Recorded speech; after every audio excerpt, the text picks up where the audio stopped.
Programa Encontro Semanal. Oferecimento Beleza e Cia, a vida com mais estilo.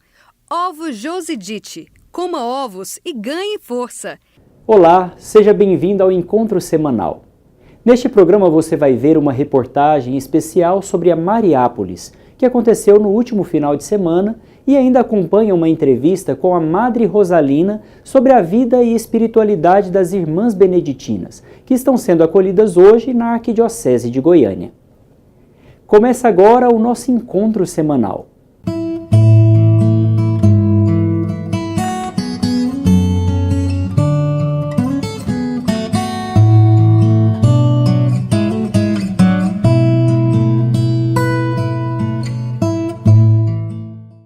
No último final de semana, os jovens do Alfa, da paróquia Santa Genoveva, realizaram uma ação social. Arrecadaram agasalhos e prepararam uma refeição para distribuir às pessoas em situação de rua e também para acompanhantes de pacientes em tratamento nos hospitais. O Alfa é uma ferramenta de evangelização que, por meio de perguntas e respostas, discute sobre a vida, sobre a fé e sobre Deus. A partir desse encontro pessoal com Cristo, surgiu no coração dos jovens a iniciativa para realizar esta ação social. Eu, enquanto cristã católica, sempre estive no meu coração que a gente encontra Jesus nos mais pobres. Ir ao encontro dos mais necessitados nos ajuda a compreender que há diferentes circunstâncias que levam a pessoa à situação de rua. A dificuldade que a gente acha aqui na rua é por causa que tem muita gente pensa que a gente é bandido, pensa que a gente está roubando as coisas alheias, pensa que a gente está fumando droga, pensa que a gente está usando crack, mas eu não uso. Outra coisa, você não tem um lugar de você dormir. Hoje você dorme aqui, amanhã você dorme acolá, amanhã você vai dormir lá na rodoviária. Caridade é se doar, é distribuir amor sem olhar a quem. São simples gestos que podem fazer toda a diferença. Pode mudar o dia, pode mudar a noite, ou quem sabe, mudar uma vida inteira. Eu levo uma experiência do amor de Deus, né?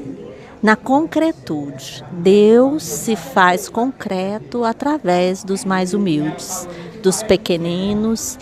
E hoje eu posso dizer, hoje eu vi Deus.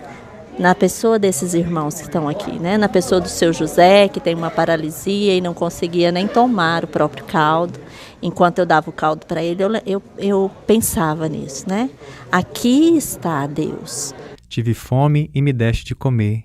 Tive frio e me deste de vestir. Estava doente e foste me visitar. Movidos pelas palavras do Evangelho, cada batizado assume o dever de ser sinal de Cristo no mundo e emprestar o próprio coração, para ele amar os seus pobres nos dias atuais. Encontrar pessoas que estão sofrendo aqui nesse cais, aguardando atendimento, acompanhando pessoas que estão doentes. E eu acho que é um privilégio a gente poder encontrar Jesus nessas pessoas que estão necessitadas nesse momento. Pela assistência aos irmãos de rua, a Igreja suscita em cada ação social a esperança de dias melhores e promove no homem a dignidade da vida. Posso falar um negócio para vocês? Senhor. Se vocês puderem arrumar um serviço para mim, nem que seja de limpeza ou de qualquer serviço, eu achava muito bom. Porque eu tenho meu documento tudo, eu não estou mais gostando de estar morando na rua.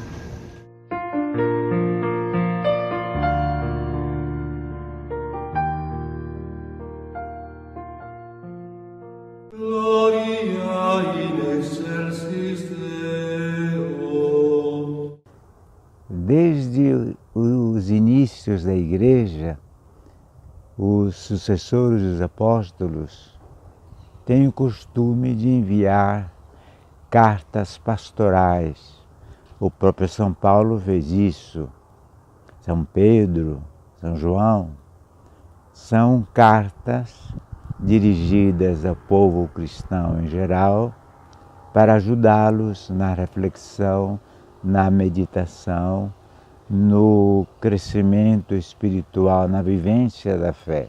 Nestes 16 anos que aqui estou, eu já fiz 16 cartas pastorais, praticamente uma por ano. E ultimamente eu tenho feito sobre o mistério da Trindade. No ano passado eu fiz sobre Deus Pai, este ano sobre Deus Filho, creio em Jesus Cristo, e no ano próximo, se Deus assim permitir, farei sobre o Espírito Santo, creio no Espírito Santo, e no outro ano farei sobre a Santíssima Trindade de modo geral e Nossa Senhora dentro do coração da Trindade, que simboliza o mistério da Igreja. Todos nós fomos batizados em nome do Pai, do Filho e do Espírito Santo para vivermos a amizade com Deus, Pai, Filho e Espírito Santo, vivermos no coração da Trindade.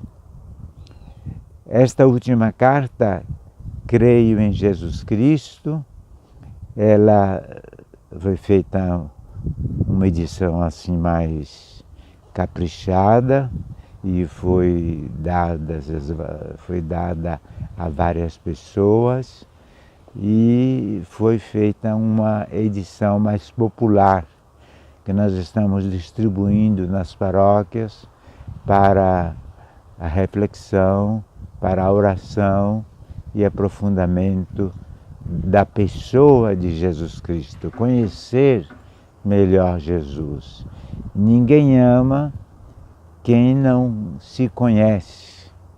É conhecendo a pessoa que a gente aprende a amá-la. E o desejo que nós temos é que isto aconteça, que Jesus seja mais amado. Da mesma forma que no ano passado eu fiz a carta sobre o Divino Pai Eterno, creio em Deus Pai, este ano fiz, creio em Jesus Cristo.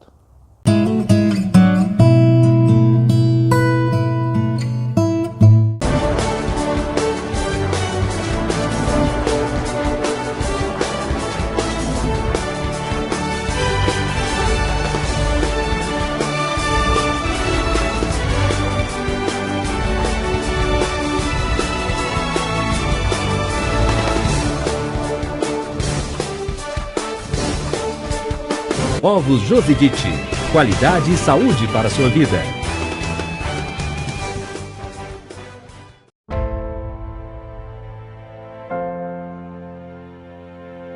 O sacerdote é um homem que tem a própria história transformada pela palavra de Deus e que é chamado a levá-la a todas as nações. Porque Deus continua caminhando com seu povo e falando com ele. É necessário dizer sim a algo maior do que nós. Há uma história de salvação tão antiga e tão nova. Nela, Deus mesmo é o autor e espera de cada um de nós uma resposta de gratidão, porque Ele continua chamando e conduzindo. Vale a pena dizer sim a Ele.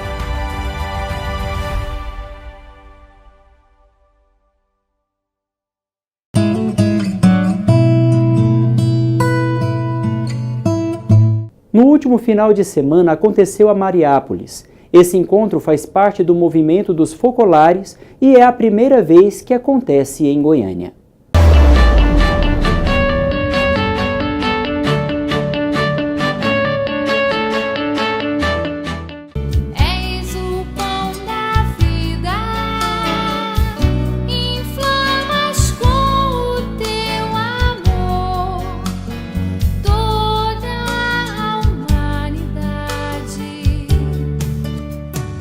O pão do céu és tu.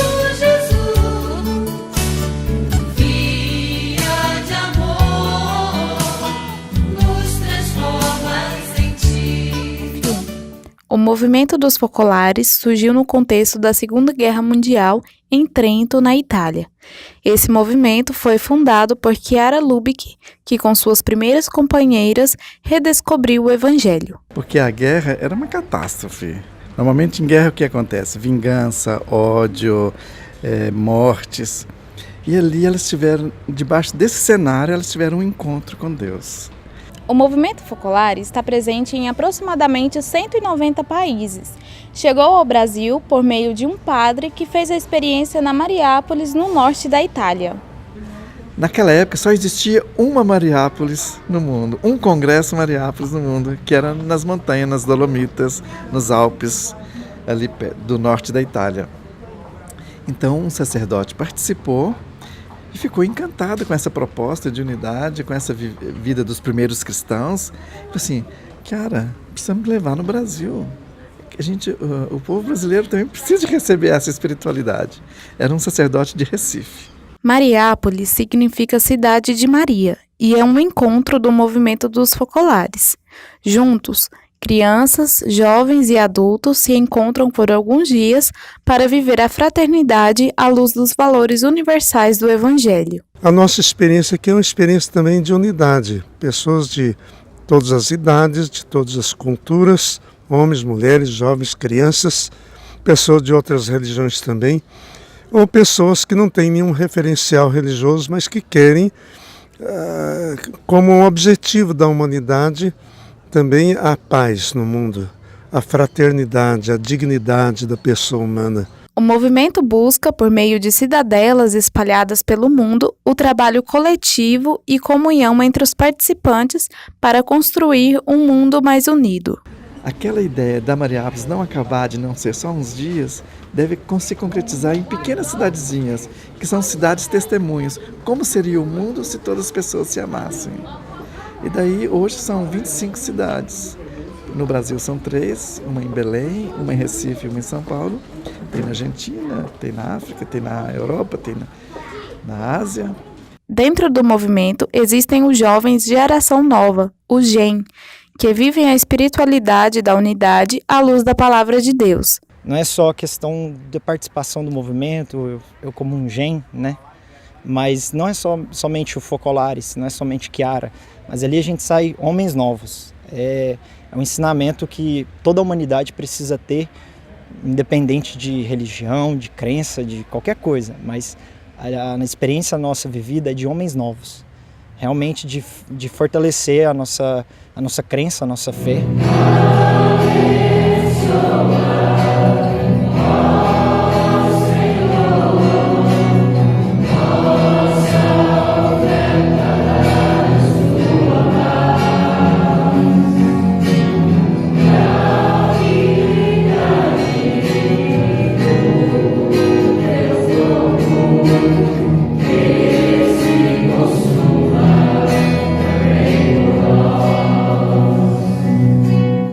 Ao mesmo tempo em que se realizou a Mariápolis em Goiânia, acontecia em Manila, nas Filipinas, o Gin Fest, evento organizado para a juventude focolare. Leandro Gonçalves, da Diocese de Jataí, entrevistou David Panlilho, que é responsável pelas mídias católicas em sua diocese.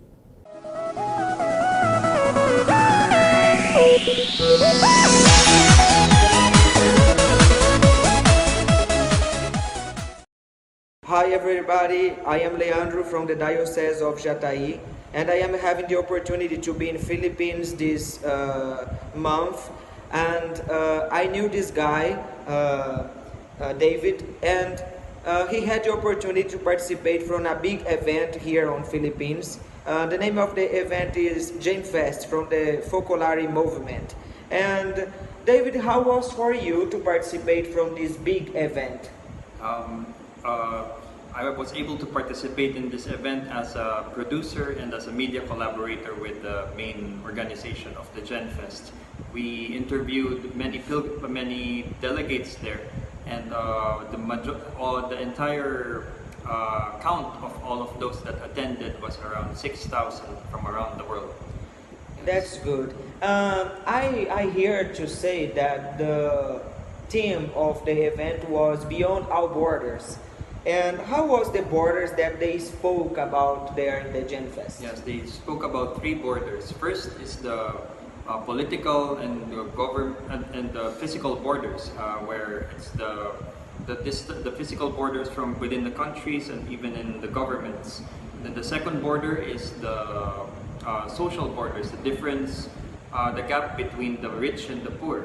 And then the third border that they discussed was the personal borders, everything that is from within us, our struggles, everything that is bothering us from within. That's okay. And I hear you say that one of the most thing important in the movement of Focolare is to make a united world. Do you think that GenFest is collaborating from these things? Yes, definitely. Because through its origin, by the name the Youth for a United World, from where the GenFest originated, it's since 1973. I saw in the video which they shared that even Pope John Paul II got the concept of World Youth Day from the GenFest, and World Youth Day was done in 1984, and it's been one of the biggest gatherings of the humans in the world, the World Youth Day. So GenFest and the World Youth Day definitely contribute to a more united world and for the good of society. That's good. How was for you in general to participate from this event? For me, it was a very fruitful participation, and I gained a lot of insight by participating in it, because I learned to engage more in dialogue with the different cultures, religions, especially in the spirit of the Focolare, of the spirituality of Chiara. That's okay. Thank you very much to share with us your experience there, and we give thanks from the Archdiocese of Goiânia to having us the opportunity to share it. Okay, bye bye.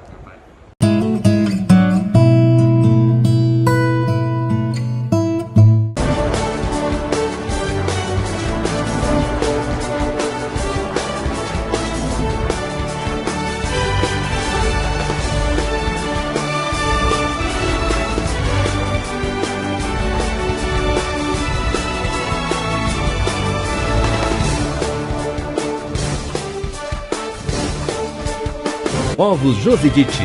Qualidade e saúde para a sua vida.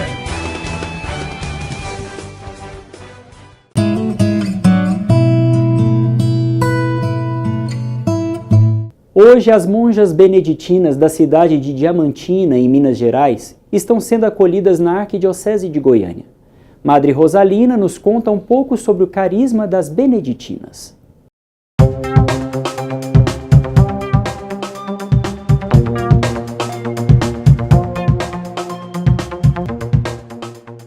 Hoje, a Arquidiocese de Goiânia recebe de Deus um grande dom, a presença das irmãs beneditinas.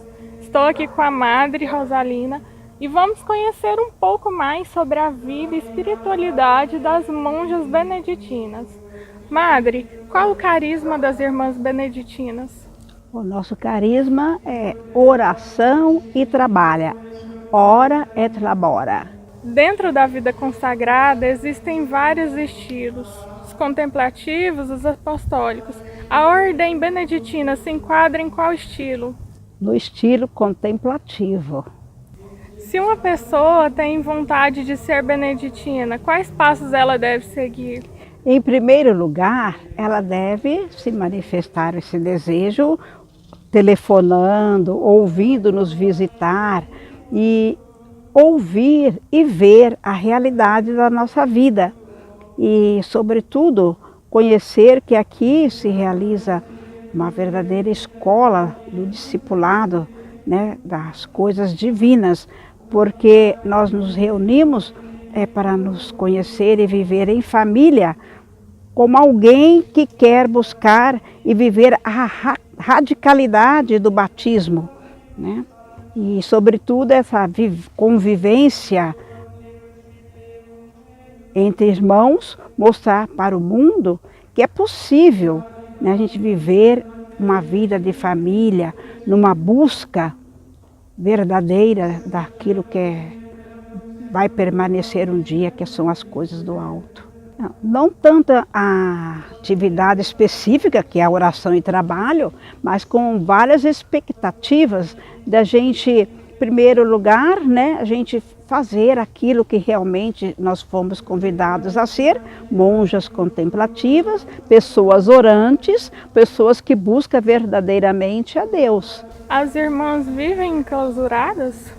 Nós vivemos enclausuradas, mas a nossa clausura é constitucional, né? Que existe a constitucional e a papal. Nós somos de clausura constitucional. Então, muitas coisas, basta a superior, a madre superiora ou o abade, presidente, dar a licença, né? E assim nós temos uma abertura maior do que muitos tipos de vida contemplativa. Apesar de nós sermos as mais antigas, nós temos mais de 1.500 anos já de realidade de vida monástica. De onde as irmãs beneditinas vieram? Nós viemos da cidade de Diamantina, Minas Gerais, mas cada uma nasceu numa cidade. Eu, por exemplo, sou paulista, tenho outras 2 paulistas, outra carioca, outra nascida em Petrópolis, Rio de Janeiro, outra no estado da Paraíba, lá no Nordeste, e assim nós vamos, né, nessa diversidade, formando uma unidade. Hoje o Mosteiro Beneditino está sendo instalado na Arquidiocese de Goiânia. Você pode ter mais informações no site www.arquidiocesedegoiania.org.br. Até a próxima!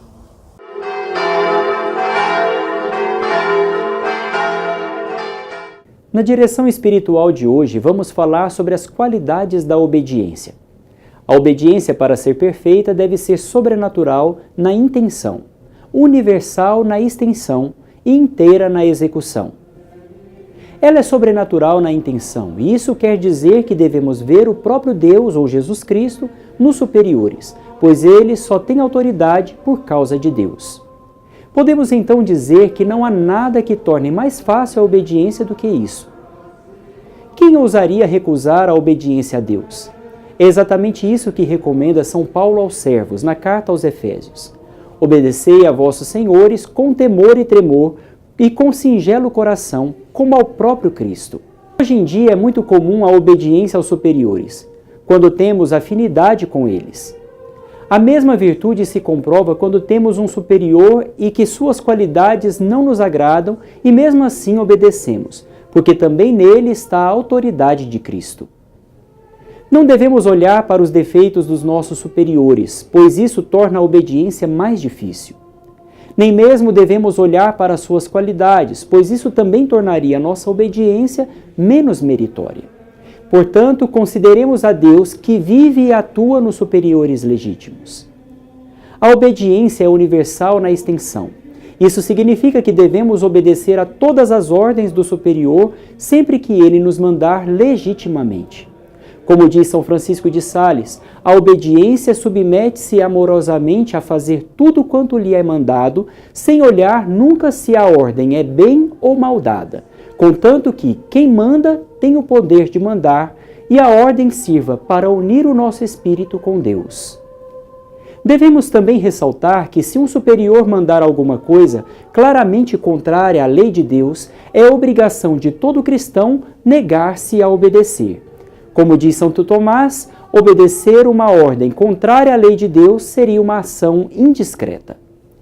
Fora desse caso, o verdadeiro obediente não se extravia ainda que o superior se engane e mande coisas menos boas que as que se desejam fazer, pois nesse caso Deus, que vê o fundo do coração, recompensará a obediência, dando a certeza do bom êxito daquilo que se empreende. A obediência é inteira na execução e por isso é pontual, sem restrição, constante e alegre. Ela é pontual porque o amor que conduz à obediência perfeita nos faz obedecer prontamente. Ela é sem restrições porque fazer seleções, ou seja, obedecer em certas coisas e desobedecer em outras, é perder o mérito da obediência. É mostrar que nos sujeitamos no que agrada e, consequentemente, esta submissão perde o caráter sobrenatural. É também uma exigência que ela seja constante, acima de tudo nos momentos de dificuldades. A obediência, se for inspirada pelo amor, será alegre mesmo nos momentos mais difíceis, pois para quem ama, nada é penoso, porque não pensa no sofrimento, mas naquele por quem sofre.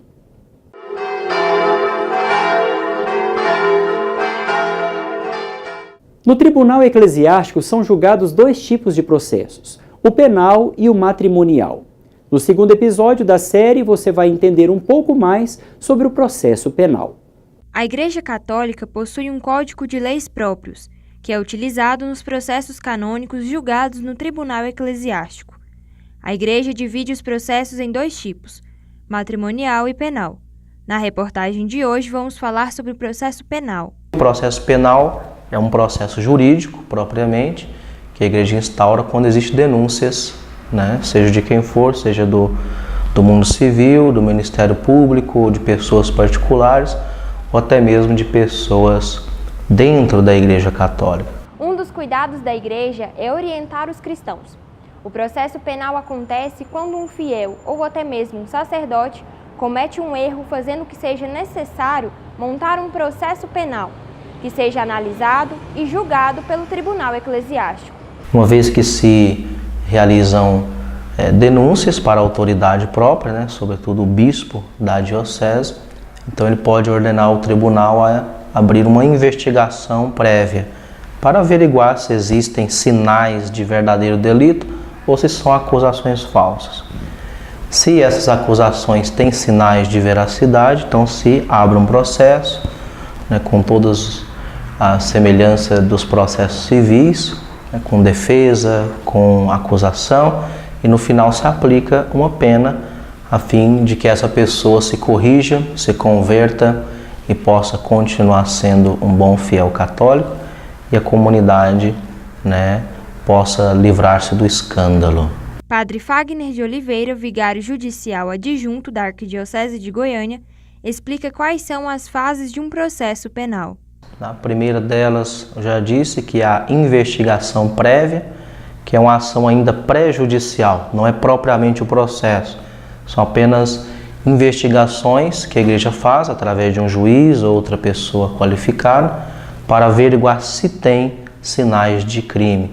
Se existe, então, começa propriamente o processo penal com a nomeação de juízes, de auditores, de notários, que são cargos específicos dentro do tribunal, e essas pessoas vão chamar os acusados e também as testemunhas de defesa e de acusação e recolher provas. A terceira fase seria a fase de julgamento. Os juízes designados, eles vão colher todas essas provas e argumentos, vai aplicar os cânones da Igreja, as leis próprias da Igreja para esse caso específico e ditar uma sentença. Mais uma vez, chegamos ao final do programa. Você pode nos acompanhar pelas redes sociais, Facebook e Instagram, e ainda assistir a essa e outras edições no YouTube da Arquidiocese de Goiânia. Fique com Deus em Nossa Senhora. Nos vemos na próxima semana no nosso encontro semanal.